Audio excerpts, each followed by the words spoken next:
ఇక ఈరోజు సాయంకాలం నేను మీ ముందు ఉంచాలనుకున్నటువంటి దేవుని వాక్యములో ఉన్నటువంటి కొన్ని విషయాలను మీతో మాట్లాడటానికి ప్రయత్నం చేస్తాను. భారతదేశాన్ని నిర్మించడానికి అనేక రకాలుగా చాలా సంవత్సరాలుగా, చాలా వేల సంవత్సరాలుగా ప్రజలు వచ్చారు. చాలా వేల సంవత్సరాలుగా భారతదేశాన్ని కొల్లగొట్టుకుపోయేవారే వచ్చారు.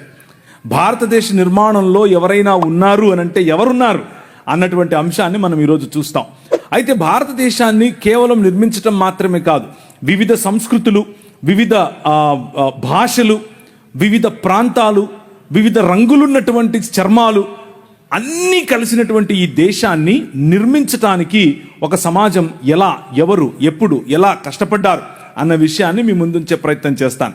దీనిని ఇండాలజీ అని కూడా పిలిచాం. అంటే భారతదేశాన్ని గురించినటువంటి అధ్యయనం అని.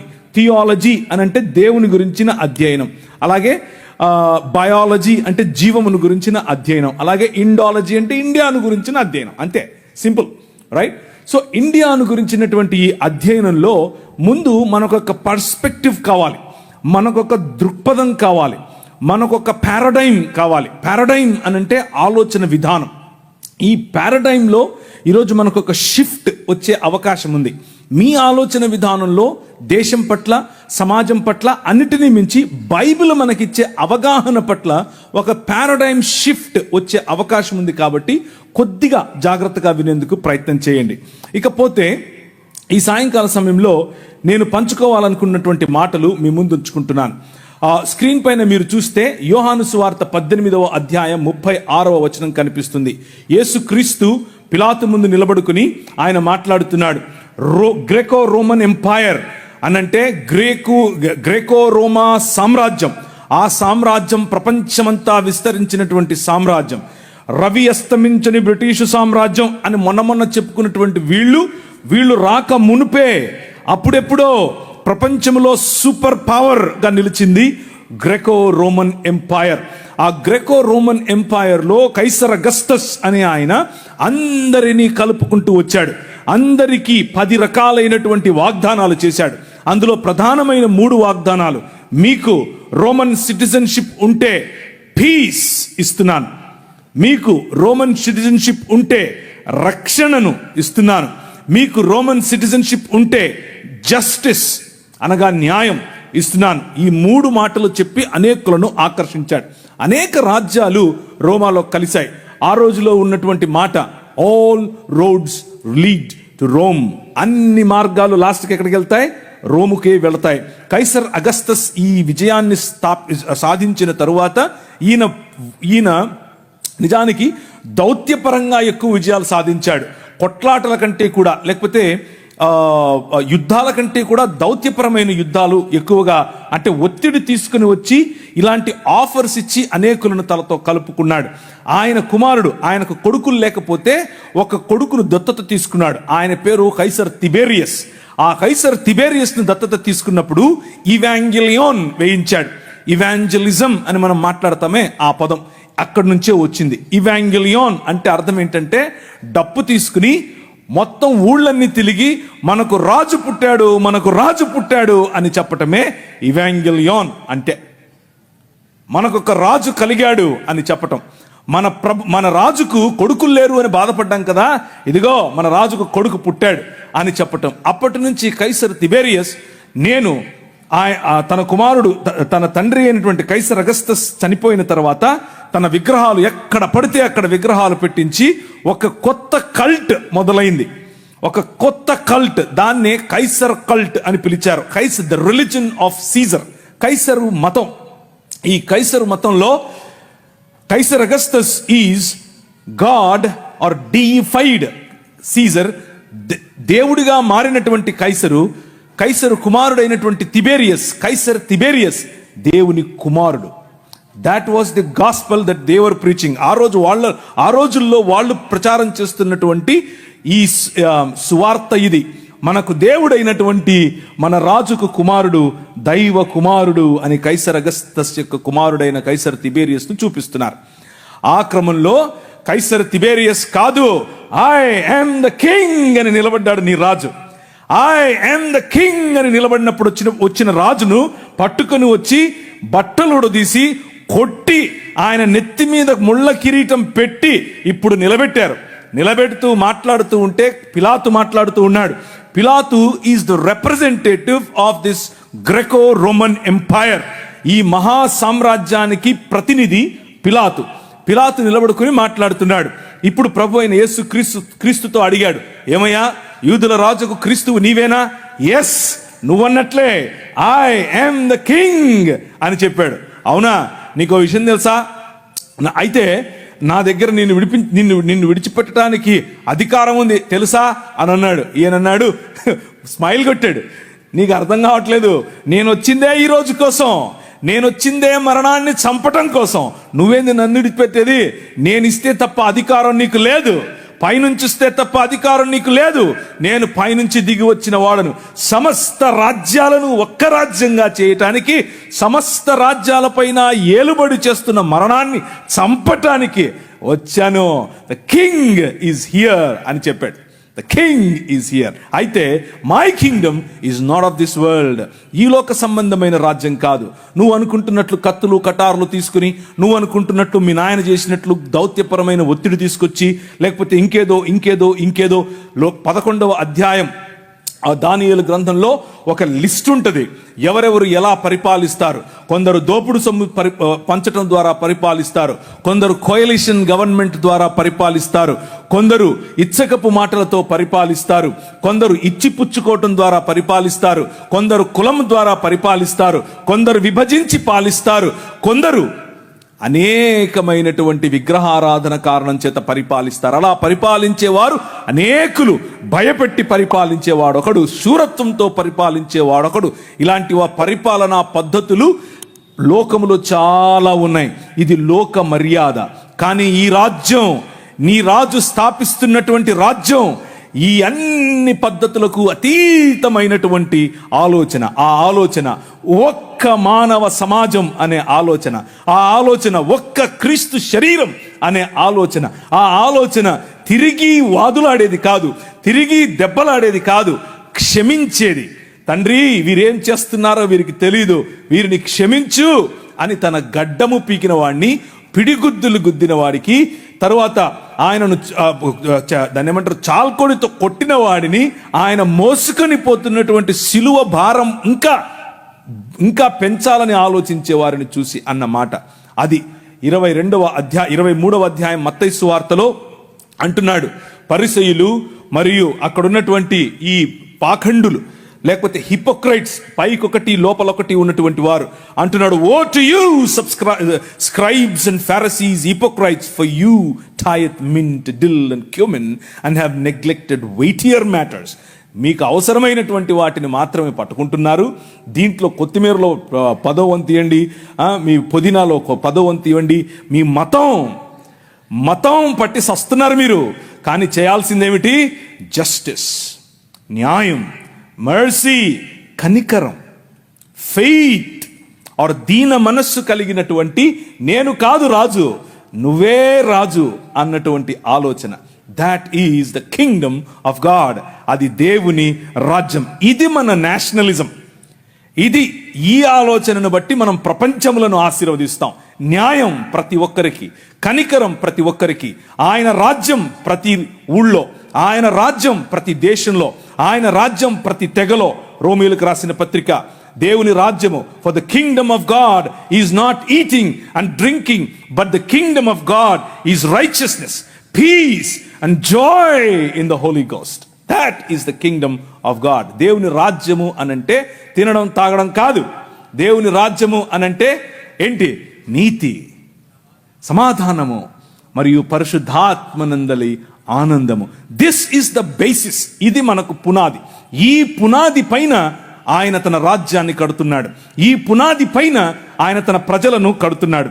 అలా కట్టే క్రమంలో ఆయన మనకు నేర్పింది, దాన్ని ఏమంటారు, మనకు నేర్పినటువంటి పాఠం, ఆయన మనుష్యులను తన స్వరూపమందు తన పోలిక చొప్పున చేసి దేవాలయము అనగా భూమ్యాకాశములు అనేటటువంటి తన నివాస స్థలమును చేసుకుని 6 దినములు దానిని అలంకరించి, పగటికొక వెలుగు, రాత్రికొక వెలుగు, ప్రపంచములో అన్ని వనరులు అందరికీ అందులాగున దానిని శృంగారించి ఆ మందిరములో, ఆ భవనములో 7వ దినమున రాజై ఆకాశమును తన సింహాసనముగా, భూమిని తన పాదపీఠముగా చేసుకుని విరాజమానుడయ్యాడు.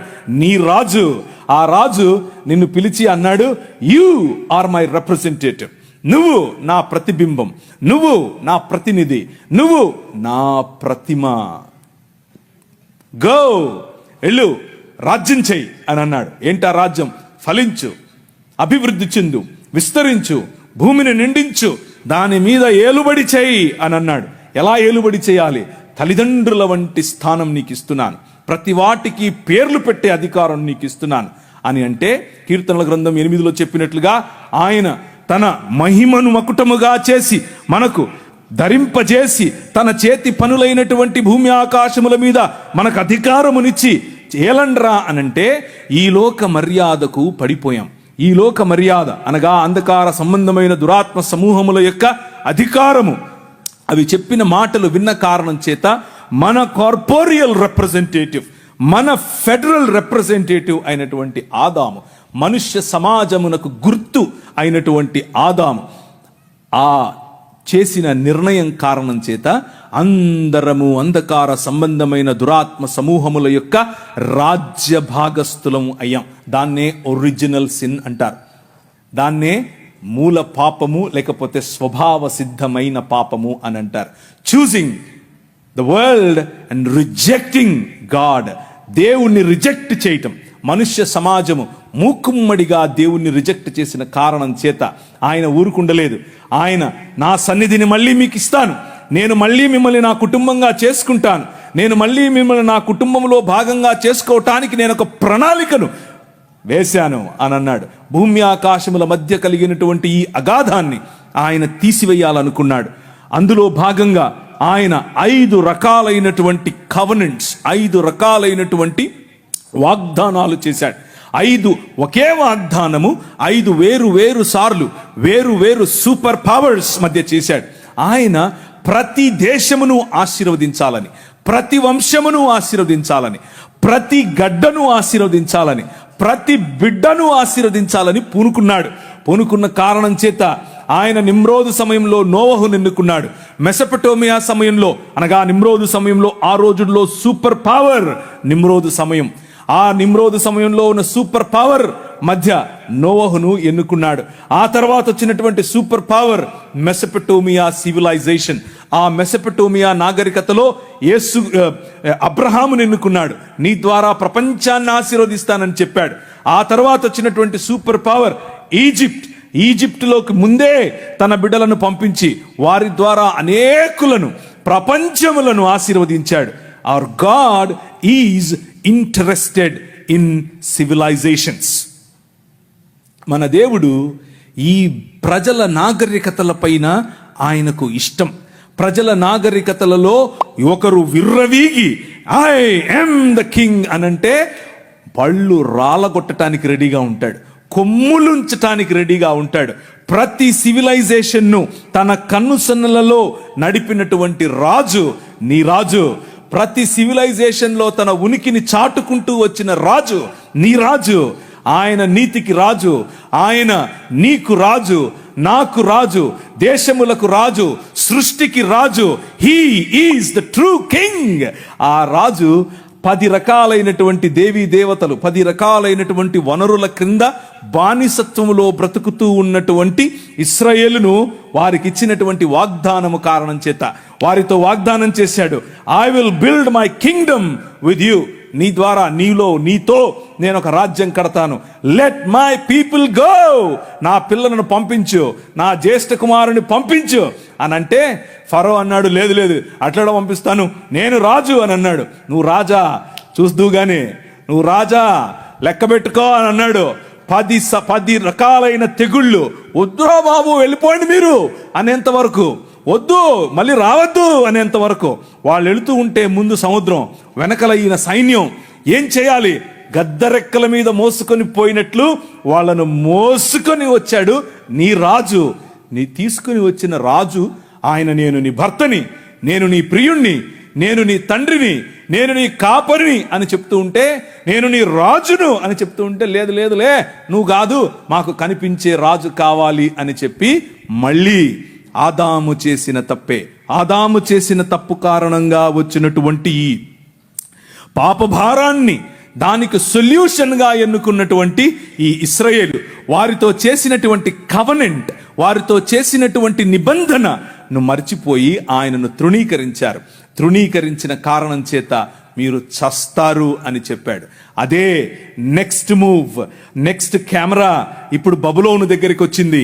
బబులోను మొదటి నెబుకద్నెజరు కుమారుడైన రెండవ నెబుకద్నెజరు అకేడియన్ సామ్రాజ్యం బబులోను సామ్రాజ్యం చిరుతపులి వలె వచ్చింది. నోరు తెరిచి గాండ్రించేటటువంటి సింహము వలె వచ్చింది, చెరపట్టుకొని పోయింది. కానీ ఆయన ప్రణాళికలో ఏమాత్రం మార్పు లేదు. నీ ద్వారా, నీ పిల్లల ద్వారా ప్రపంచాన్ని ఆశీర్వదిస్తాను. బబులోనుకు తీసుకుని వెళ్ళిందే నేను. మీరు తప్పు చేశారు, మిమ్మల్ని దండిస్తాను.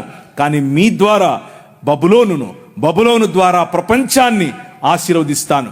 మీ ద్వారా పట్టుకొని పోయినటువంటి ఒక బానిస నిలబడి మాట్లాడుతున్నాడు. రాజైన నెబుకద్నెజరు, నీకు ఒక కల పడింది. ఆ కల అర్థము తెలీదు, ఆ కల ఏంటో తెలియదు. నీకు చెప్తా విను. మర్మములను, నాకేదో జ్ఞానం ఉందని కాదు, ఆకాశమందు విరాజమానుడైనటువంటి నా దేవుడు, మర్మములను తెలియజేయగల నా దేవుడు చెప్తున్నాడు, నీ రాజ్యం పోతదే. ఏంది? సూపర్ పవర్ నేను ఇక్కడ. ఆ రోజుల్లో అమెరికా నేను ఇక్కడ. ఆ రోజుల్లో అమెరికాకు ఈరోజు మన బైడెన్ గారు పోయి ఎవరు వచ్చారు? ట్రంప్ గారు వచ్చారు. ట్రంప్ నేను ఇక్కడ అంటున్నాడు ఆయన. నువ్వు ట్రంప్ కాదు, వంపు కాదు, నీ బెండు తీస్తాడు ప్రభు అన్నాడు. ఆయన రాజ్యం పోయింది. కానీ ఆయన రాజ్యం పోవడానికి ముందు నువ్వు పశుప్రాయుడు అవుతావు అని చెప్పాడు. నీ గర్వాన్ని అణచటానికి దేవుడు ఐ యామ్ ద కింగ్ అంటున్నాడు. విను అని అన్నాడు. ఆయన రాజ్యం పోయింది. ఆయనే ఒప్పుకున్నాడు. దానియేలు రాజు తప్ప, దానియేలు దేవుడు తప్ప ఇంకే దేవుడు లేడు, ఏ రాజు లేడు. నేను కేవలము ఆయన్నే నమ్ముతాను. Your king is so powerful. నీ రాజు చాలా బలవంతుడు, చాలా శక్తివంతుడు. నీ వెనకున్న రాజు సామాన్యుడు కాదు. ఆ రాజు ఏ చేతి సహాయము లేకుండా తీయబడినటువంటి ఒక రాయి, ఇంతై మహాపర్వతమై ప్రతి రాజ్యాన్ని తుత్తునీయులుగా పొడిగా దంచి పారసది అని చెప్పాడు. ఆ రాయి, ఏ చేతి సహాయము లేకుండా తీయబడిన రాయి. నెబుకద్నెజర్ పోయాడు, పారసీకుడు పోయారు, మాదీయులు పోయారు, జెరక్సస్ పోయాడు, సైరస్ పోయాడు, అందరూ పోయారు. ఇప్పుడు పిలాతు నిలబడ్డాడు. గ్రెకో రోమన్ ఎంపైర్ కెమెరా వచ్చి ఎక్కడ నిలబడింది? Graeco Roman empire. అక్కడ నిలబడిన నీ రాజు మాట్లాడుతున్నాడు, మై కింగ్డమ్ ఈజ్ డిఫరెంట్. నా రాజ్యం వేరు. ప్రతి దేశాన్ని ఆశీర్వదించే రాజ్యం నా రాజ్యం.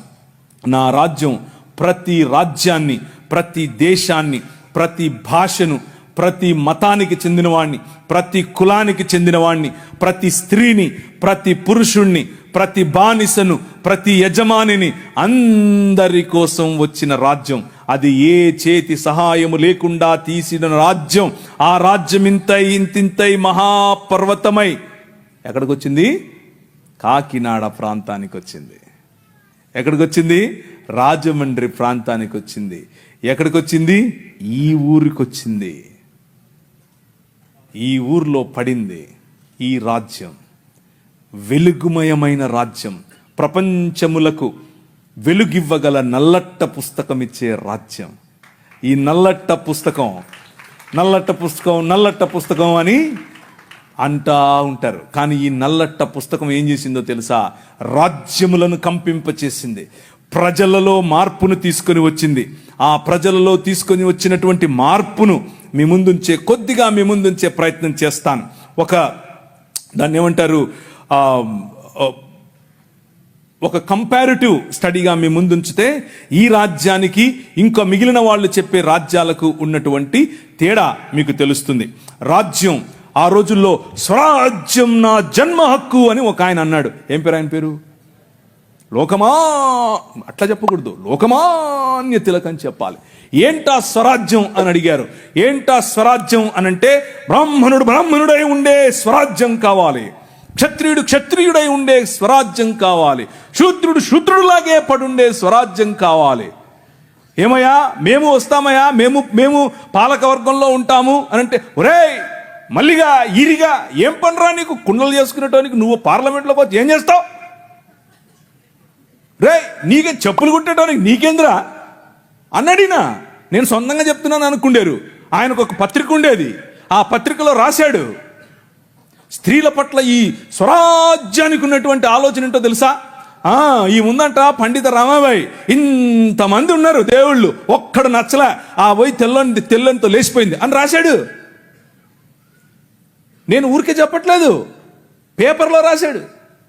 వారు కోరుకున్నటువంటి రాజ్యం ఏమిటి అని అంటే, వారు ఎదురు చూస్తున్నటువంటి రాజ్యం ఏమిటి అని అంటే, దానికి రామరాజ్యం అని కొందరు పేరు, దానికి ఇంకో రాజ్యం అని ఇంకో వాళ్ళ పేరు, మొత్తానికి అంతా కలిపి చూస్తే ఆ స్వరాజ్యం ఏమిటి అని అంటే, ధర్మం 4 పాదాల మీద నిలబడాలి. నీ బతుకు నువ్వు అలాగే బతకాలి, నీ బతుకు నువ్వు అలాగే బతకాలి.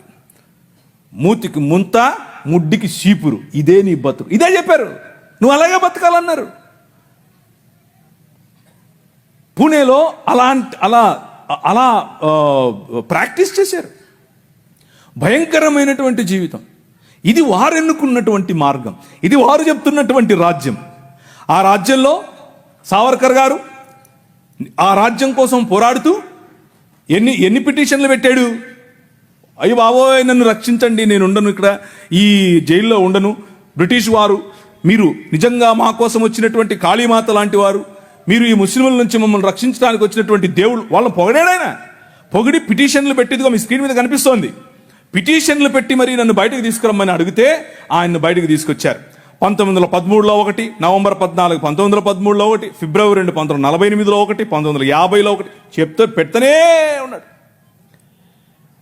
ఆయన ఒకవైపు క్రైస్తవ వీరులు, ఒకవైపు క్రీస్తు కోసం వచ్చినటువంటి వారు ఈ దేశ నిర్మాణం కోసం పోరాడుతూ ఉంటే, ఈయన బ్రిటిష్ వారికి తొత్తుగా పనిచేశాడు. బ్రిటిష్ వారికి తొత్తుగా ఒకవైపు దాన్ని ఏమంటారు, బ్రిటిష్ వారికి వ్యతిరేకంగా జరుగుతూ ఉన్నటువంటి సహాయ నిరాకరణోద్యమము, అలాగే అంటే నాన్ కోఆపరేషన్ మూవ్మెంట్, ఉప్పు సత్యాగ్రహం వగేరాలు జరుగుతూ ఉంటే, అసలు ఆ ఆలోచన ఎలా వచ్చింది ఆయనకు ఇప్పుడు వద్దాం, మనం అక్కడికి వద్దాం.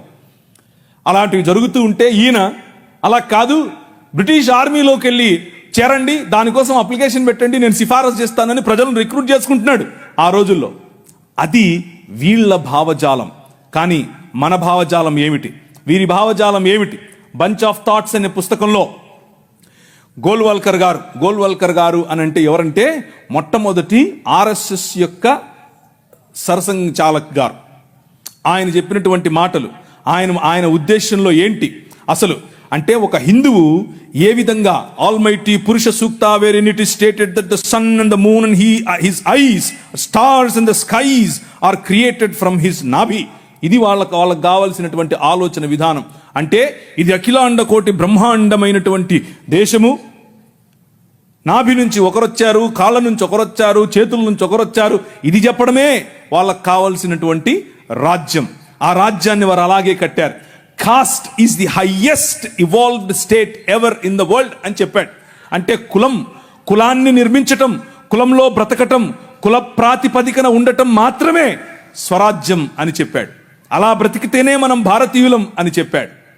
కానీ దాదాపు 20% పైన, దాదాపు 50+20 70% పైన ఉన్నటువంటి ప్రజలు బడుగు బలహీన వర్గాలుగానే మిగిలిపోవాలి.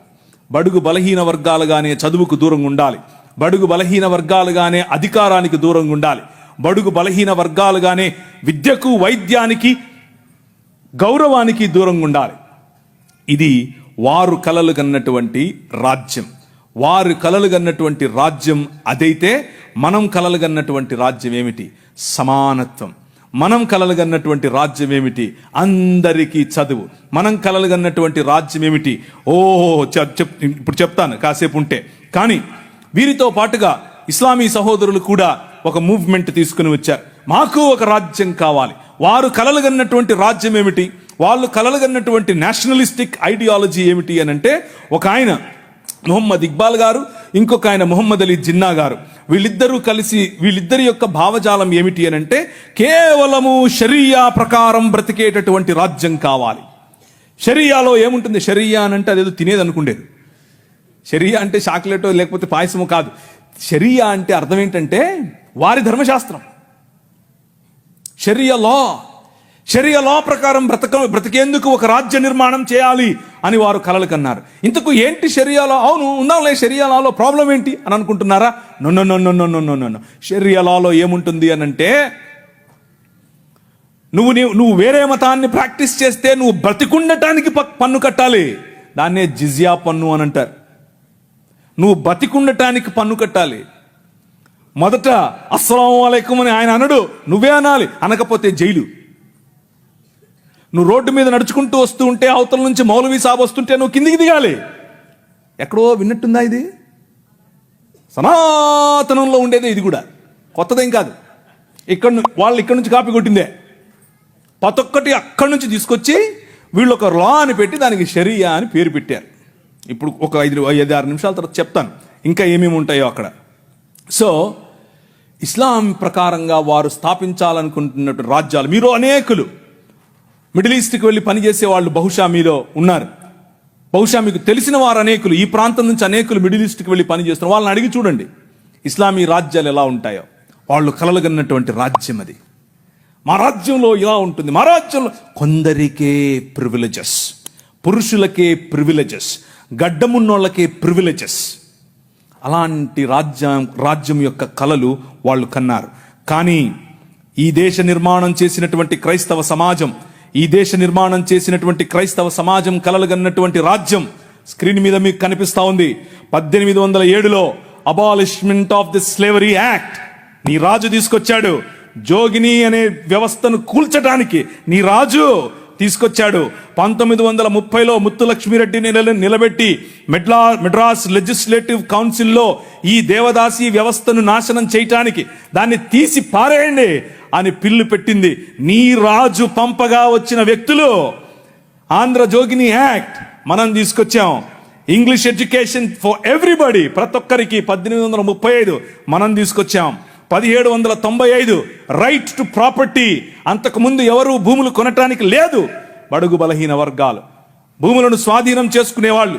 నీకేంద్ర రే మల్లిగా అనేవాళ్ళు, నువ్వెవర రే ఈరిగా అనేవాళ్ళు, నువ్వెవర రే బయటుండు, నువ్వు మా ఇంటికి రావద్దు, నీ నీడ పడద్దు అన్నారు.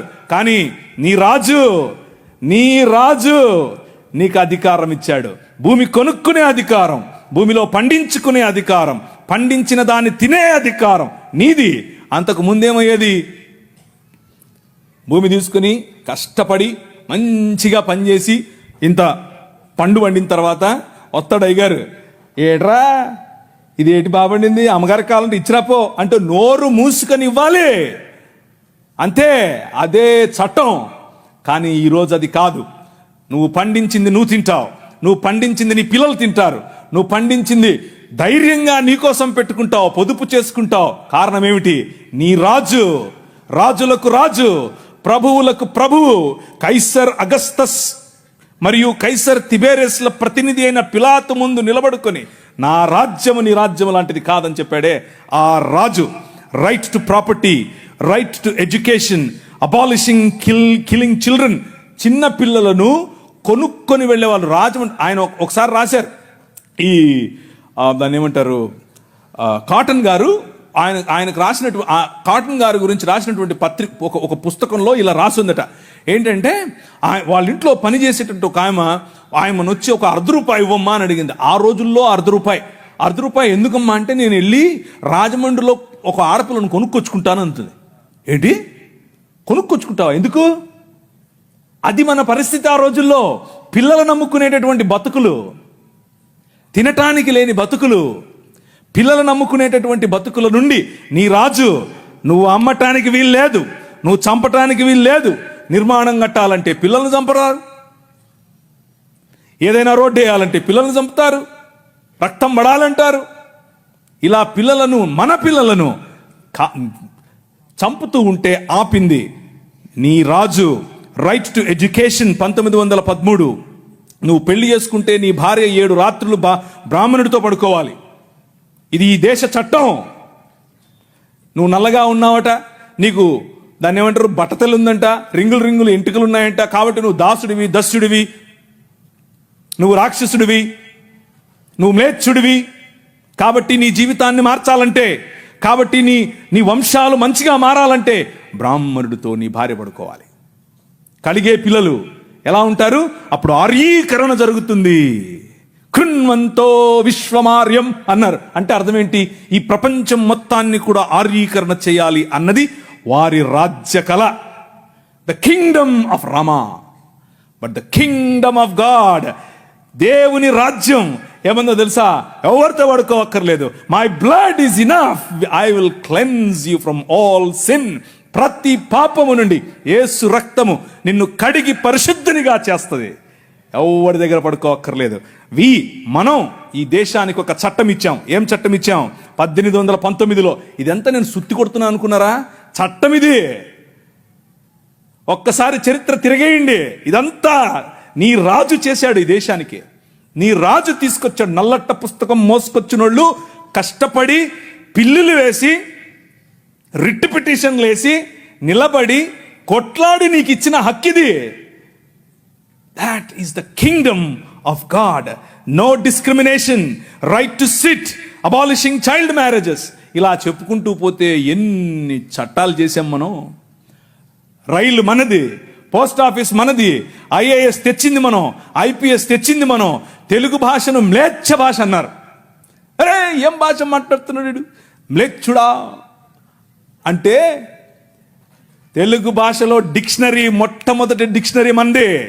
మీ నాయన రాజు, ద కింగ్, మనం ఇచ్చాం. CP brown, he was a machinery. ఆయన కలెక్టర్ మాత్రమే కాదు, మిషనరీ. తెలుగు భాష గద్య భాగంలో మొట్టమొదటి పేపర్ మనది. తెలుగు భాష గద్య భాగంలో మొట్టమొదటి పుస్తకం మనది. వీళ్ళకు వాళ్ళ సొంత రామాయణం మహాభారతాలు కూడా ట్రాన్స్లేట్ చేసుకునే దిక్కు లేదు. అది చేసింది మనమే. నిజం చెప్తున్నాను, నేను అబద్ధం చెప్పట్లేదు. మొట్టమొదటి ట్రాన్స్లేషన్ చేసింది కూడా మనమే. వాళ్ళు అది కూడా చేయరు. ఎందుకంటే విద్య పంచకూడదు. వాళ్ళ రాజ్యంలో విద్య పంచకూడదు. మన రాజ్యం అందరికీ విద్య. ప్రతి ఒక్కరూ చదవాలి. ఎందుకు? ఇదిగో నల్లట్ట పుస్తకం కూడా చదవాలి. అర్థమవుతుందా? నల్లట్ట పుస్తకం చదివితే దిమాగ్ ఖరాబ్ అవుతుంది, దిమాగ్ ఫిరాయిస్తుంది. మనిషి వెంటనే మనిషి అవుతాడు. ఈ రాజ్యం మనుషుల కోసం రాజ్యం.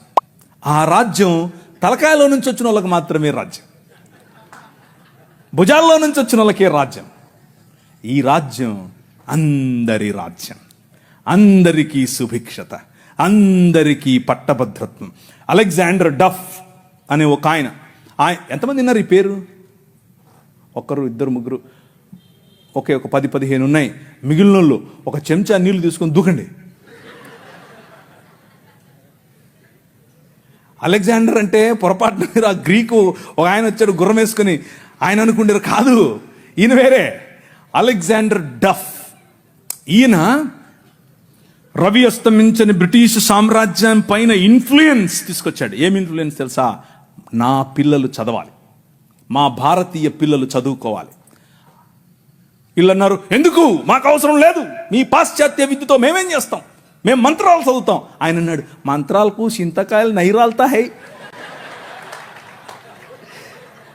అలెగ్జాండర్ డఫ్, నో, చదవాలి, మన పిల్లలు చదవాలి, ఆంగ్ల భాషలో చదవాలి, ప్రతి భాషలో చదవాలి, తెలుగులో చదవాలి, తమిళంలో చదవాలి, బెంగాలీ కావాలి, పుస్తకాల తర్వాత పుస్తకాలు, పుస్తకాల తర్వాత.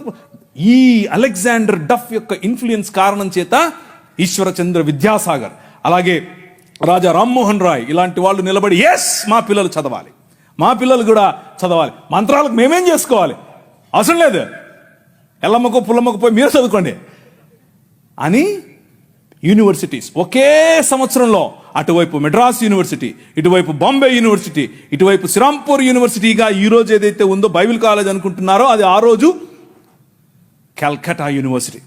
3 యూనివర్సిటీలు స్థాపించటానికి వెనకుండి పనిచేసింది ఈ అలెగ్జాండర్ డఫ్.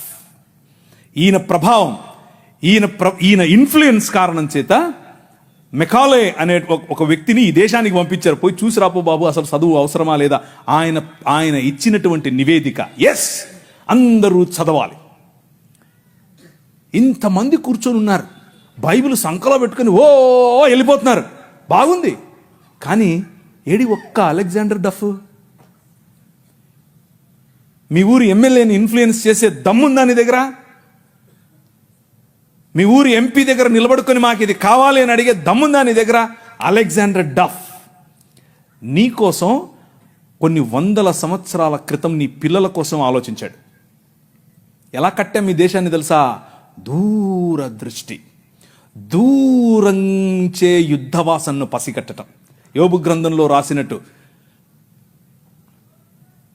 గుర్రమును చూచితివా, అది వాడి రౌతును తిరస్కరిస్తుంది, తలతలలాడు ఈటెలను మెలమెలలాడు ఆ బల్లెములను చూసినప్పుడు రా రా అని ఉద్దండ కోపముతో మిడతల వలె గంతులేసి ముందుకెళ్తుంది. యుద్ధం అంటే దానికి అంత ఇష్టం. ఏది ఎక్కడున్నారు అలెగ్జాండర్ డఫ్లు? రైజ్ అప్, ఇంతవరకు పాట పాడారు. లే నిలబడు, లే నిలబడు. ఎప్పుడు నిలబడతావు ఇంక నువ్వు? నీ చరిత్ర. డాక్టర్ బాబాసాహెబ్ భీమ్రావ్ అంబేద్కర్ గారి మాట అన్నారు. ఆయన కూడా ఒక చోట నేర్చుకున్నదే, మనమే నేర్పాం. The king of this world నేర్పాడు. ఏమన్నారు తెలుసా? చరిత్ర, నీ చరిత్ర తెలుసుకోకపోతే నువ్వు చరిత్రలో లేకుండా పోతావు. ఇది నీ చరిత్ర. ఇది నువ్వు ఈ దేశానికి, ఈ దేశ నిర్మాణంలో నువ్వు సాధించినటువంటి చరిత్ర. దారా యాక్ట్ 1879. దారా అంటే డెక్కన్ అగ్రికల్చరల్ రిఫార్మ్స్ యాక్ట్, దాని పేరు. ఆ రోజుల్లో స్వరాజ్యం లోకమానుడు ఉన్నాడు కదా ఆయన అన్నాడు, ఏమన్నాడు? ఆయన ఎందుకు అంతటానికి, ఎవరికి? పేదలు, బడుగు బలహీన వర్గాలు వెళ్ళి దాన్ని ఏమంటారు, దున్నుకుంటామయ్యా అంటే, సరే దా. అదేదో ఆ రోజుల్లో సినిమా వచ్చింది, సబ్బు పౌడరు చూపించి వాళ్ళ దగ్గర భూములు తీసుకునేవాడు. ఆ టైప్ ఈడు. అలా చేస్తూ ఉంటే క్రైస్తవ మిషనరీలు అప్పుడు ఉన్నటువంటి డెక్కన్ ప్రాంతానికి రాజు అయినటువంటి హైదరాబాద్ హయాంలో వాళ్ళ దగ్గరికి వెళ్ళి ఇన్ఫ్లుయెన్స్ చేసి, నో అలా కాదు, అలా ఉండడానికి వీల్లేదు, దే ఆర్ పెసెంట్స్, వాళ్ళకి అంతంత వడ్డీకి రుణాలు ఇస్తే వాళ్ళు ఎట్లా కడతారు? వాళ్ళు ఎలాగూ కట్టలేరు. కాబట్టి డబ్బులేమో ఇచ్చేసి వాళ్ళు కట్టలేని పక్షంలో వాళ్ళ భూములు తీసుకోవటం. ఏంటిది? This is not righteousness, this is not right. అది న్యాయం కాదు. ఆయన భుజముల మీద రాజ్యభారముండును. ఆయన భుజములు ఎక్కడ? ఫ్రిడ్జ్లో పెట్టొచ్చుంటాడా? నువ్వే. This is his body. ఇది ఆయన శరీరం, ఆయన భుజములు ఇక్కడే ఉన్నాయి. ఆ రోజు వాళ్ళు గుర్తించారు, అది నా బాధ్యత అని గుర్తించి వాళ్ళకి 25 పైసల కంటే ఎక్కువ వడ్డీకి రుణం ఇవ్వటానికి వీల్లేదు అని యాక్ట్ చేశారు. ఈ రోజు కూడా అది అలాగే అమల్లో ఉంది. That is your king. నీ రాజు అది. ఈ దేశాన్ని అలా నిర్మించాడు. శామ్ అగింబాటమ్ అనే ఒక ఆయన గ్రీన్ రెవల్యూషన్ ఈ దేశానికి తీసుకొచ్చాడు. ఓ ఆవులు, మేము దాన్ని నిమురుతాం, మేము దాన్ని పూస్తాం, మేము దాన్ని కడుగుతాం అనేవాళ్ళు. కొంతమంది సిమ్ కార్డు బాబాలు ఉన్నారు, ఈ మాటలే అంటుంటారు. వాళ్ళకి చేతకాల ఎట్లా ఆవులు పెంచాలి, ఎట్లా డైరీ ఫామ్ తీసుకురావాలి, ఎట్లా అగ్రికల్చర్ చేయాలి, మేము నిమురుతూ ఉంటాం, మాకు అదే కావాలన్నారు. కానీ ఏం చేయాల, చూస్తూ ఉన్నారు ఊరికే. కానీ శామ్ అగింబాటమ్ చూశాడు, ఊరికే నిమర్లా పనిచేసాడు. ఎందుకో తెలుసా? యువర్ కింగ్, నీ రాజు భావజాలం వేరు. ఊరికే ఊరికే దాన్ని పట్టుకోనేది కాదు ఆయన రాజ్యం. ఆయన రాజ్యం దాని ద్వారా అనేకులకు ఉపాధి, దాని ద్వారా అనేక కుటుంబాలు బాగుపడాలి, అనేక కుటుంబాలు నూతనపరచబడాలి. ఆయన 21వ అధ్యాయం ప్రకటన గ్రంథం 3, 4, 5 వచనాల్లో సింహాసనాసీనుడైన వాడు ఈ విధముగా సెలవిచ్చుచున్నాడు, ఇదిగో నేను సమస్తమును నూతన పరచుచున్నాను. క్రొత్త ఆకాశము క్రొత్త భూమిగా తయారు చేసేటటువంటి, అగ్నిలో పుటము వేసి బయటకు తీసినట్లుగా ఈ ప్రపంచాన్ని పునరుత్థానము చెందించే పనిలో నిన్ను నన్ను వాడుకుంటున్నాడు. That is your king. ఆ రాజు వచ్చాడు. ఆ రాజు పని మొదలెట్టాడు. ఎలా మొదలెట్టాడు?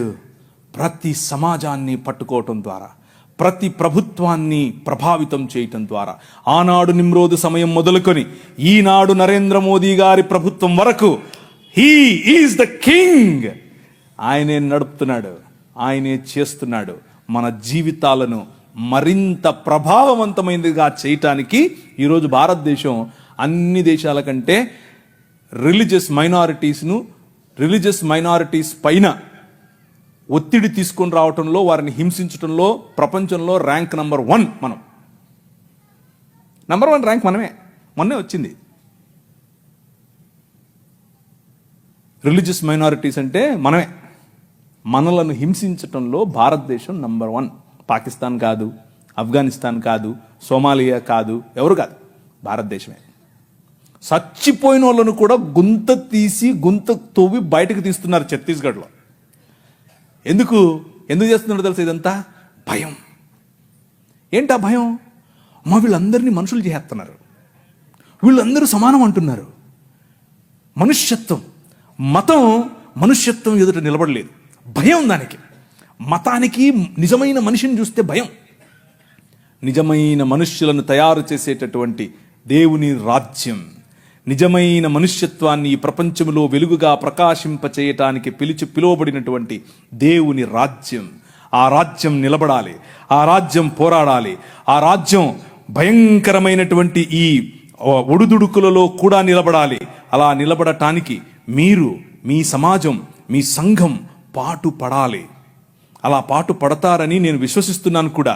ఇకపోతే కొద్ది నిమిషాలు ఒక కంపారిజన్ అనేది ఈ 3 రాజ్యాలకు, ఒకవైపు ముహమ్మద్ గారు నిర్మించిన రాజ్యం, ఒకవైపు సనాతనంగా ఉన్నటువంటి రాజ్యం, ఇంకొక వైపు క్రీస్తు నిర్మిస్తున్న దేవుని రాజ్యం. ఈ 3 రాజ్యాలలో ఉన్నటువంటి కొన్ని విషయాలు ఎక్కువ చెప్పను. ఎవరన్నా ఆవులిస్తున్నారా అని చూస్తాను, ఎవరు ఆవులించట్లేదు. ఒక్కరు కూడా వాచ్ చుట్టంలా. అంటే నాకు ఆకలి అవుతుందని కూడా మీకు తెలియదా? మీకు అర్థం కాదా? నేను పోవద్దా, పడుకోవద్దా, నేను మళ్ళీ రాజమండ్రి పోవాలి, ఊరికన్నలా చెప్పినా, చెప్పకుండా ఉంటే బాగుండేది. ఎవడో కూడా ఆవులించేవాడు. సరే చేద్దాం. సో దేవుని రాజ్యం, ఆ రాజ్యంలో ఆయన పిల్లలముగా, ఆయన మేపు గొర్రెలముగా ఉన్న మనం, ఆ రాజ్యంలో ఉన్నటువంటి ప్రధానమైనటువంటి లక్షణాలు, మిగిలిన రాజ్యాలకు ఈ రాజ్యానికి ఉన్నటువంటి తేడా మీ స్క్రీన్ పైన చూస్తున్నట్లుగా, ఆ రాజ్యం ఏ చేతి సహాయం లేకుండా తీయబడినటువంటి రాయి ఇంతింతై మహాపర్వతమై ప్రపంచములో ఉన్న శక్తులను, అంధకార సంబంధమైన దురాత్మ సమూహముల నుండి మనం విడిపించటానికి కొలస్సీలకు రాసిన పత్రిక 1వ అధ్యాయం 18 నుంచి చదువుతూ వెళితే వచ్చే సారాంశం ఇదే. ఆ ప్రభువు భయంకరమైనటువంటి వైలెన్స్కు ప్రతీకగా ఉన్నటువంటి సిలువను హీ ఫ్లిప్డ్ ఇట్. దాని మీద కాలు వేసుకుని కూర్చుని మరణం. అందరూ అనుకున్నారు 3 మేకలు పీక్కోలేడు. 3 మేకలు పీక్కుండేది కాదు, మనుష్య సమాజానికి పట్టినటువంటి పాపం అనే మేకును, ఆ మేకుకున్న ముళ్ళు, మరణం అనే ముళ్ళును విరిచి పారేయటానికి ఆయన సిలువనెక్కాడు.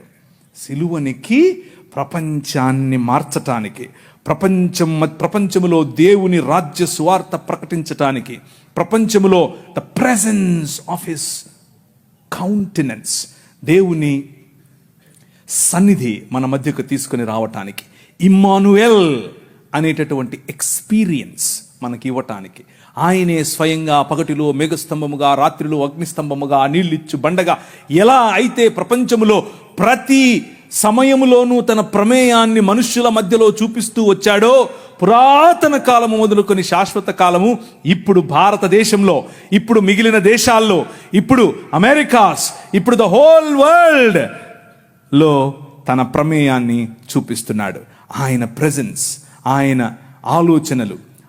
ఆలోచనలు చూపిస్తూ ఉన్నటువంటి ఈ దేవుడు మనకివ్వబడినటువంటి పిలుపు ఏమిటి అని అంటే, ద కాల్ ఆఫ్ అస్, మనకివ్వబడినటువంటి పిలుపు ఏమిటి అని అంటే యాక్ట్. మనం న్యాయమును జరిగించాలి, కనికరమును ప్రేమించాలి, అలాగే దీన మనస్సు కలిగి జీవించాలి. ఇదే మనకు పిలుపు. నువ్వు బలులు ఇస్తావా, నువ్వు నీ కొడుకునిస్తావా, నువ్వు నూనె నువ్వు గొర్రెలు ఇస్తావా అని మతం చెప్తూ ఉంటే, మనుష్యుడా అది కాదు నేను అడిగింది. మూడే ఏమడిగాను? న్యాయమును జరిగించుటయు, కనికరమును ప్రేమించు. మీకా గ్రంథం నుంచి చెప్తున్నాను. కనికరమును ప్రేమించుటయు, దీన మనస్సు కలిగి నీ దేవుడైన యెహోవా ఎదుట జీవించుటయు. ఇంతే కదా నేను అడుగుతోంది. That is my Kingdom. నా రాజ్యం అదే. ఆ రాజ్యం నీవు స్థాపించాలి. ఆ రాజ్య స్థాపనలో నువ్వు నేను కలిసి పనిచేయాలి. ఈ రాజ్యంలో చిన్నపిల్లలు, ఆడపిల్లల పట్ల మన వైఖరి ఏమిటి అని అంటే, ప్రభు అన్నాడు, నీ కనుదృష్టి తప్పుగా ఒక స్త్రీ మీద పడితే కూడా నువ్వు పాపం చేసినట్లే అని అన్నాడు. కానీ ఈ రాజ్యం, ముహమ్మద్ గారు నిర్మించినటువంటి రాజ్యం, ఆ రాజ్యంలో స్క్రీన్ మీద మీకు కనిపిస్తున్నట్లుగా 9 ఏళ్ల బాలికతో 6 ఏళ్ల వయసులో ఆమెను పెళ్లి చేసుకుని 9 ఏళ్ల వయసులో ఆమెతో శయనించినటువంటి రాజ్యం. అలాంటి రాజ్య నిర్మాణం ముహమ్మద్ గారు చేశారు. అది ఎక్కడుంది? సహీహ్ బుఖారీ వాల్యూమ్ నెంబర్ 7 హదీస్ సంఖ్య 51, 58. 4 పెళ్లి చేసుకో నువ్వు చాలే అని అల్లా చెప్పాడంట ఆయనకి. అది కాదని ఒకేసారి ఆయన 9 మందిని చేసుకున్నాడు పెళ్లి. ఇది ఎక్కడుంది? సహీహ్ బుఖారీ పేజ్ నంబర్ 195 హదీస్ సంఖ్య 268, 284. ఇవన్నీ నేను దాన్ని ఏమంటారు, నాకేం ప్రాబ్లం లేదు. లైవ్ వెళ్ళినా ప్రాబ్లం లేదు, ఎక్కడికి వెళ్ళినా ప్రాబ్లం లేదు. నేను పబ్లిక్గా చెప్పాను అందరి ముందు. కానీ మీకు కొంచెం జుగుప్సాకరంగా ఉండొచ్చు మొదటిసారి ఒకవేళ వింటూ ఉంటే. కానీ ఎందుకు ఇది చెప్తున్నాను అని అంటే, నీ రాజును తెలుపు అని తెలియాలంటే పక్కన నలుపు ఉండాలి. అర్థమవుతుందా? మీకు మీ రాజు విలువ తెలియట్లా, ఇంకా మీ రాజు కట్టే రాజ్యం విలువ తెలియట్లా. ఇది చూస్తే తెలుస్తుంది. ఒకరోజు తను పెంచుకున్న కుమారుడి భార్య, ఆవిడ బట్టలు మార్చుకుంటోంది. అల్లా గారు ఒక గాలి పంపారట. ఆ గాలి పంపగానే తెర చిరిగెను, లేదా తెర పైకి లేచెను. తెర పైకి లేస్తే నువ్వు నేనేం చేస్తాం? కళ్ళు మూసుకొని పక్క వస్తాం. అలా రావాలి. మన ప్రభు అది నేర్పాడు. ఆయన అన్నాడు, అస్తగ్ఫిరుల్లాహ్, దేవుడు ఎంత అందం సృష్టించాడు అని చెప్పి బయటికి వెళ్ళి వెళ్ళిపోతున్నాడు. ఈమె పాపం ఉదరాభద్ర మా మామగారు వెళ్ళిపోతున్నారని చెప్పి మంచిగా బట్టలు వేసుకుని వెళ్తూ వాళ్ళ కొడుకు వచ్చాడు. ఏమైంది? మా నాన్న వెళ్ళిపోతున్నాడు. ఏమైంది? ఏమో నాకు తెలియదు, అడుగు. ఆయన వెళ్ళి, నాన్నగారు ఏమైంది అని అంటే, ఏం లేదురా, నీ భార్య బాగుంది, నువ్వు వదిలేసి నేను చేసుకుంటా అన్నాడు.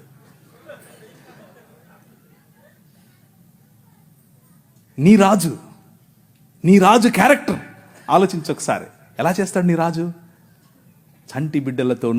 చంటి బిడ్డల స్తుతుల మీద ఆసీనుడవుతాడు. నీ మామ మానాచ్ఛాదమును నువ్వు తీయకూడదు, నీ కోడలి మానాచ్ఛాదమును నువ్వు తీయకూడదు. దేవుని వాక్యం స్పష్టంగా చెప్తుంది.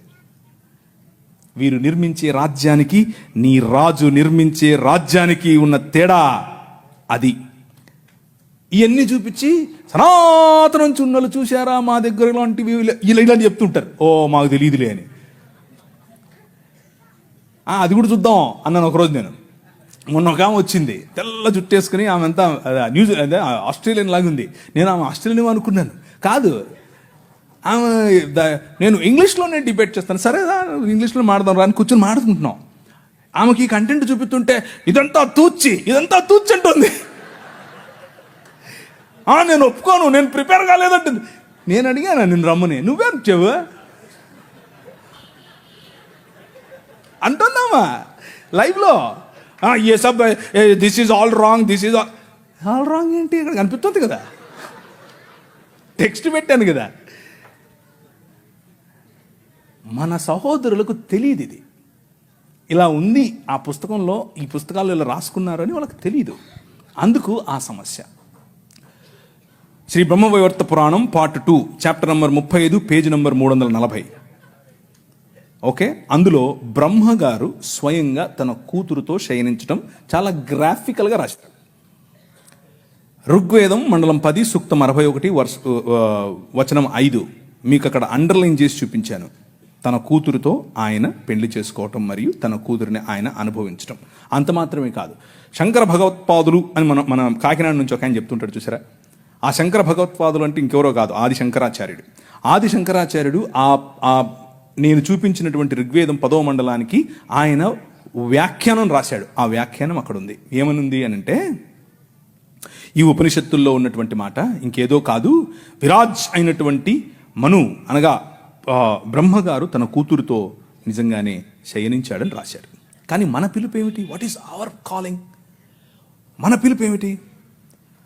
మన పిలుపు ఏమిటి అని అంటే, డిస్క్రిమినేటింగ్ ఉమెన్ జరగకూడదు, డిస్క్రిమినేటింగ్ మెన్ జరగకూడదు, రిలేషన్షిప్స్లో ప్యూరిటీ ఉండాలి, ఎదుటివాడి భార్యను నువ్వు దొంగిలించకూడదు, ఎదుటివాడి భార్య పైన నువ్వు ఆశ పెట్టుకోకూడదు. Very plain clear. అలాగని చెప్పి మన బైబిల్ గ్రంథంలో ఉన్నవారు అలాంటివి చేయలేదా? చేశారు. దేవుడు ఏం చేశాడు? మూతి పళ్ళు రాలగొట్టాడు. ఇక్కడ దేవుళ్ళే చేస్తున్నారు. అదే ప్రాబ్లం.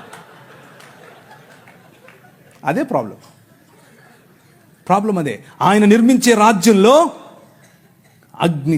అగ్నిచేత పుటము వేయబడి తీసినటువంటి మానవ సమాజం, మేలిమి బంగారము లాంటి మానవ సమాజం, నిజముగా ఆయన చిత్తానికి లోబడే మానవ సమాజం, ప్యూర్గా ఉండే మానవ సమాజం. మొహమ్మద్ గారు కట్టినటువంటి రాజ్యం.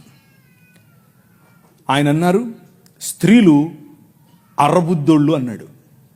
అంటే నేను అనట్లేదు, మీరు రాలెత్తుకోకండి, నేను కాదు, మొహమ్మద్ గారు అంటున్నారు. ఎక్కడ? సూరా 2:282 ఖురాన్లో ఉంది.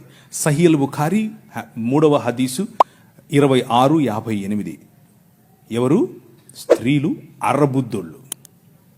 ఈయన ఒకసారి విహారయాత్రకు పరలోకం వెళ్ళేట.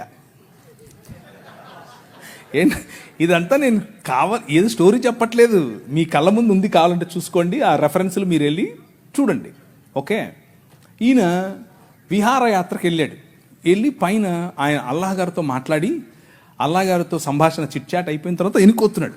ఎన్నికొస్తే ఆ పక్కన నరకం ఉందట. ఆయన తొంగి చూశాడు, ఇట్లా ఏముందో నరకంలో చూద్దామని. చూస్తే అందులో ఎక్కువ మంది స్త్రీలు ఉన్నారంట.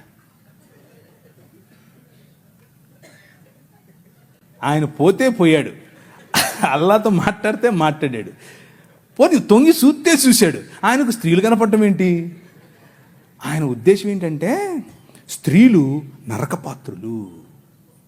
ఎందుకు స్త్రీలు నరకానికి వెళ్తారు అని అంటే, ఆయన దానికి ఒక ఉదాహరణ కూడా చెప్పాడు సహీల్ బుఖారీలో, అలాగే సహీ ముస్లిం. ఏమనంటే, పురుషులను వాళ్ళు పాపంలో పడేలా చేస్తారు కాబట్టి వాళ్ళందరూ నరకానికే పోతారని చెప్పాడు. ఇది వారు నిర్మించే రాజ్యం. మన రాజ్యం, నీ ప్రభు, నీ రాజు, నీ రాజు కట్టే రాజ్యం ఏమిటి?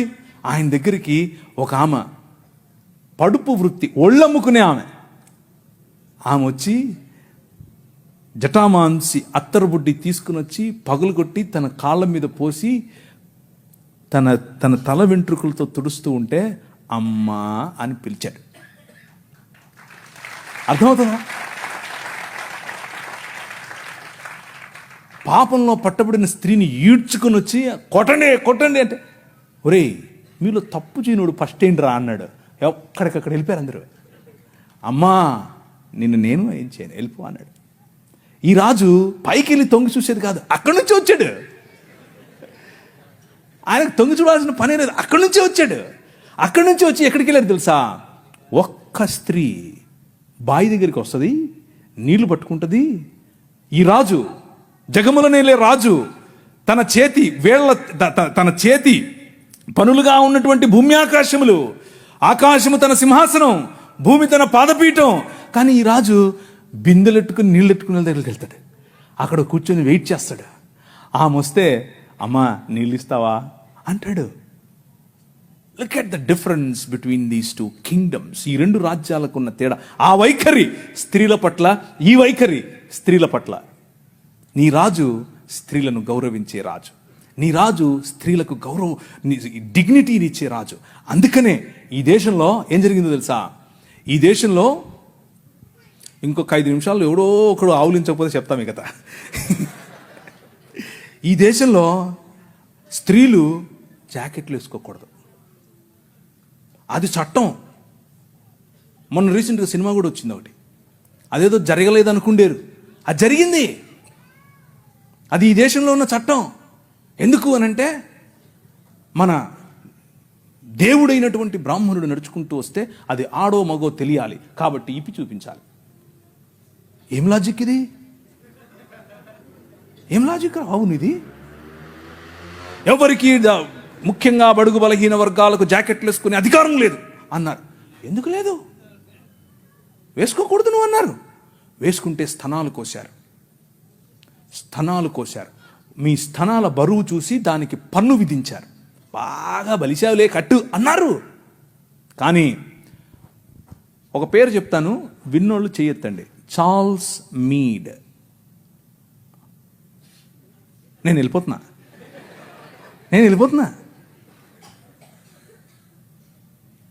మీరందరూ జాకెట్లు వేసుకోవడానికి కారణం ఆయనే. నేను అబద్ధం చెప్పట్లేదు, నిజం చెప్తున్నాను. చట్టం చేశాడు. అక్కడ లండన్ హౌస్ ఆఫ్ కామన్స్లోకి వెళ్ళి కొట్లాడాడు. నా భారతీయ స్త్రీలకు గౌరవం కావాలి. తెల్లోడే, బయట నుంచి వచ్చాడు. అందుకనే వాళ్ళను గర్వంగా మా తల్లిదండ్రులు అనేది, నేను ఊరికి అన్ను గర్వంగా అనేది. ఎందుకు తెలుసా? మీరు బట్టలు వేసుకోకుండా మమ్మల్ని అనగదొరికితే వాళ్ళు మాకు జాకెట్లు పంచారు. మీరు అన్నం పెట్టండి అయ్యా అనంటే ప్యాడ్ ఇచ్చారు, చచ్చిపోయిన గొడ్డిచ్చారు. వాళ్ళు పనికి భృతి ఇచ్చారు భారతదేశాన్ని నిర్మించటానికి. Charles Mead. Church mission society and London mission society, వీరిద్దరి తరఫున కేరళ ప్రాంతంలో నిలబడి ఆయన ఇల్లు, ఆయన బంగ్లాను అలా కాల్చేశారు 3 సార్లు. అయినా కానీ వెనక్కి తగ్గేదిలా. స్త్రీలకు జాకెట్లు. వారిని చూసి నాడార్ సమాజంలో ఉన్న స్త్రీలందరూ జాకెట్లు వేసుకోవడం మొదలు పెడితే, అమ్మా నీకు అంత కొవ్వటే అని పట్టుకుని రోడ్లో వాళ్ళ స్తనాలు కోసి ఊరేగించారు. అయినా కానీ ఆయన అన్నాడు, దేవుని రాజ్యం, దేవుని శక్తి మీ మీద ఉంది, భయపడద్దు, మళ్ళీ కుట్టిస్తానన్నాడు. మళ్ళీ వాళ్ళకి జాకెట్లు వేసాడు. వాళ్ళని చూసి ఈడవ సమాజం వాళ్ళు జాకెట్లు వేసుకోవడం మొదలుపెట్టారు. కేరళ మొత్తంలో విప్లవం. ఏం విప్లవం? జాకెట్ల విప్లవం. జాకెట్ల విప్లవం ఏంటండి బాబు? అవును, గాస్పెల్, దేవుని రాజ్య సువార్త అని అంటే నువ్వు చచ్చిపోతే పరలోకం పోతావా, నరకం పోతావా, ఈనేసొస్తావా, కూలిపోతావా, ఇక్కడ వరకే కాదు. నీ రాజ్యము వచ్చునుగాక. ఇక్కడ, ఇప్పుడు, ఈరోజు నువ్వు బ్రతికుండగా దేవుని చిత్తము నీ మధ్య నెరవేరాలి. మా అనుదిన ఆహారము మాకు దయచేయి. ఈ దేశంలో ఆహారము లేక అలమటించే క్రమంలో అన్నం పెట్టింది ఈ సువార్త. మనిషిని మనిషిగా చూసింది ఈ సువార్త. చార్ల్స్ మీడ్ కారణం చేత స్త్రీలందరూ ఈరోజు జాకెట్లు వేసుకుంటున్నారు. అంత మాత్రమే కాదు, జాకెట్లు వేసుకుంటూ ఉంటే ఇప్పుడు వచ్చి మనకు శుద్ధ నీతులు చెప్తున్నారు. మీరు పాశ్చాత్య డ్రెస్సులు వేసుకోవాకండి. ఏంది? అసలు డ్రెస్సులే వేసుకోవద్దన్నారు మొన్నటిదాకా, ఇప్పుడేమో పాశ్చాత్య డ్రెస్సులు అంటున్నారు. చూసావా? మన రాజ్యం, దేవుడు నిర్మించే రాజ్యం, అది ప్రభావవంతమైన రాజ్యం. శత్రువును కూడా తన భావజాలంలోనికి మర్చుకోగల రాజ్యం. ఒక ఆయన టీవీలో మాడుతూ ఉంటే ఒక ఆయన అన్నాడు, ప్రవీణ్ గారు మీరు మత మార్పిడి చేస్తారు. మేము ఎక్కడ మత మార్పిడి చేసామండి బాబు? ఏంటి ఏం లేదండి మీరు అవునా, నీకు ఇట్లా కాదులే, ఇంకొక రకంగా చెప్తా అని చెప్పి, సరే మీ పేరేంటి అంటే చెప్పాడు. ఆయన ఆబ్వియస్గా బ్రాహ్మణుడు, క్షత్రియుడు, వైశ్యుడు కాదు. అంటే ఎవరు? మీరు అర్థం చేసుకోండి. శూద్రుడో ఇంకెవరో ఉంటాడు. మీరు స్కూల్కి వెళ్ళారా అని అడిగాను. మీ అమ్మగారు ఏం చేస్తారు అని అడిగాను. మా అమ్మగారు లెక్చరర్ అండి అన్నాడు. ఏ కాలేజీలో అని అడిగాను. చెప్పారు. అయితే మీరు సగం క్రైస్తవులే అన్నాను. అదేంటి అంటే మీ సనాతనంలో మీరు చదువుకోకూడదండి, మీరు కాలేజీకి పోకూడదు, మీ స్త్రీలు అసలు చదువుకోకూడదు, వాళ్ళు చదువు చెప్పడం ఏంటి? చూసారా మా భావజాలంలోకి వచ్చేసారు అన్నాను. అయ్యో నవ్వుతున్నాడు. అయ్యో మీరు ఏంటి ఏది చెప్పినా నువ్వు సగం క్రైస్తవుడు అన్నాను. ఆయనకు మైండ్ బ్లాక్. ఏంటండి చెప్పాను. చూసారా, దేవుని రాజ్యం ఆవగింజంతదే, కానీ అది పెరుగుతుంది. నీకు తెలియకుండానే పెరుగుతుంది, విస్తరిస్తుంది, మహావృక్షం అవుతుంది. మీ అమ్మగారికి చదువు చెప్తుంది. అర్థమైందా? ఎలా కట్టాం? నీ రాజు ఎలా కట్టాడు? స్త్రీలకు చదువు, వాళ్ళు రొట్టెలు ఎత్తాలి, వాళ్ళు అన్నం వండాలి అని మాట్లాడుకుంటూ ఉంటే, వాళ్ళు షెడ్యూల్ వేసుకోవచ్చా వేసుకోకూడదా అంటే మగవాళ్ళు, పురుషులు. మనము స్త్రీలను పురుషులను పక్క పక్కన కూర్చోబెట్టి 200 సంవత్సరాల క్రితమే చదువు చెప్పాం. That is the kingdom of God, దేవుని రాజ్యం. ఆ రాజ్య ప్రభావానికి తట్టుకోలేక, నిజమైన మనుష్యత్వాన్ని చూసి తట్టుకోలేక మతం గిలగిలగిల కొట్టేసుకుంటుంది. అదే జరుగుతుంది ఇప్పుడు. కానీ అలు పెరగకూడదు. మన విలువలు అలు పెరగకూడదు. లే నిలబడు అనే పాట మళ్ళీ మళ్ళీ పాడుకోండి. నిలబడాలి, దేవుని రాజ్యం కోసం నిలబడాలి, నీ రాజు కోసం నిలబడాలి. ఆ రాజు నీ ఊరికి రాజు, ఆ రాజు ఈ దేశానికి రాజు. ఇప్పుడు రాజు ఆయనే, తర్వాత రాజు ఆయనే. అప్పుడెప్పుడో వస్తాడు అనుకుంటారు, ఆయన మన మధ్య ఇక్కడ ఇప్పుడు ఉన్నాడు. ఒకరోజు తెర చినుగుతుంది. He will reveal himself.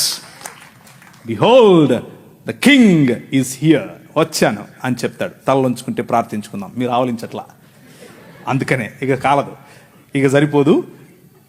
తలలోంచుకోండి, ప్రార్థించుకుందాం. కొద్ది నిమిషాలు మనం దేవుని రాజ్యం గురించి ఒక కంపారిటివ్ వేలో చూసాం. ఇంకా చాలా ఉంది. సమయం దొరికినప్పుడు రేపైనా సరే దాన్ని కవర్ చేసే ప్రయత్నం చేస్తాను. ఈ రాజ్యం ఈరోజు ఇక్కడ ఇప్పుడు నీకు అందింది సరే, మరి నీ పొరుగువాడి పరిస్థితి ఏమిటి? నీ ఊళ్ళో ఉండేవాడి పరిస్థితి ఏమిటి? ఇంకా రావాల్సినటువంటి మార్పులు, ఇంకా నువ్వు ఈ దేశ నిర్మాణం చేయాల్సినటువంటి పని చాలా ఉంది, చాలా ఉంది. ఎక్కడ చూసినా రగులుతోంది దేశం. నీ దేశం కోసం నీ ప్రార్థన, నీ దేశం కోసం నీ పాటుపడటం. ఇంకా చాలామంది వైద్యం లేక, విద్య లేక, ప్రభువు తెలియక, ఆత్మీయత తెలియక, ఆధ్యాత్మికత అన్న పేరుతో బాబాల దగ్గరికి వెళ్ళిపోయి, క్రైస్తవ బాబాల గురించి చెప్తున్నాను, నాశనమవుతున్నారు.